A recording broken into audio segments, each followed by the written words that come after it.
Galing ito doon sa pamamagitan ng surat ng Panginoon.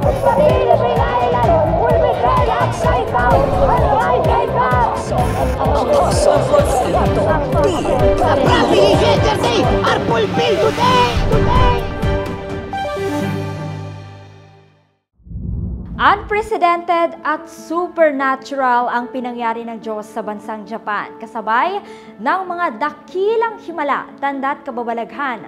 Yan ay nasaksihan sa kauna-unahang Living Like Jesus Apostolic Mission Travel 2024 ng Apostol ng Diyos na si Apostle Renato D. Carillo. Sa pagpatak ng unang buwan ng taon ay ang pagsisimula din ng pagbuhos ng Diyos ng mga bagong bagay, bagong karanasan at panibagong level ng bisitasyon sa kanyang mga anak.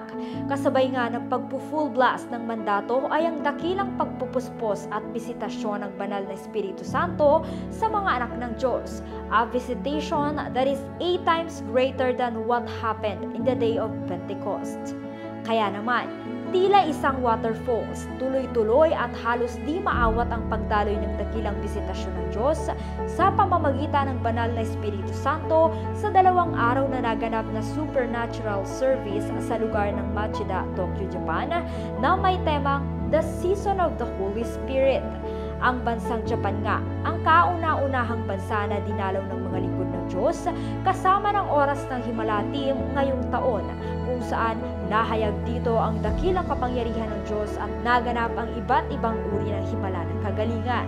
Kasabay nito ay naibaba sa bansa ang mga bagong kapahayagan at makapangyarihang propesiya mula sa apostol ng Diyos.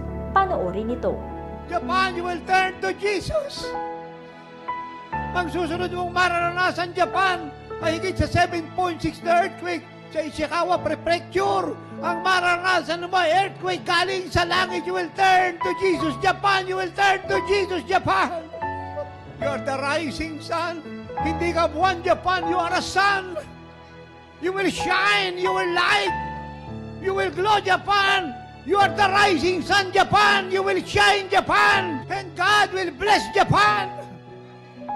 God will defend Japan. God will prosper Japan. And God will save Japan. And get ready. He is commissioning you now. Tatanggap kayo ng kapangyarihan. Magiging makapangyarihan kayo pag ang Espiritu Santo ay dumating sa inyo. Binuhos nga ng Diyos ang lahat ng kanyang inihanda para sa bansang Japan at ang dakilang bisitasyon ng banal na Espiritu Santo dito ay hindi nga makakalimutan at ito ay tuloy-tuloy na dadaloy hanggang sa bawat bansang dadalawi ng mga lingkod ng Diyos. Truly, the Holy Spirit has come to Japan. Ito si Glay sa Bariso para sa Victorious News. Walang kinikilingan, walang halong kasinungalingan, pawang kaligtasan lang.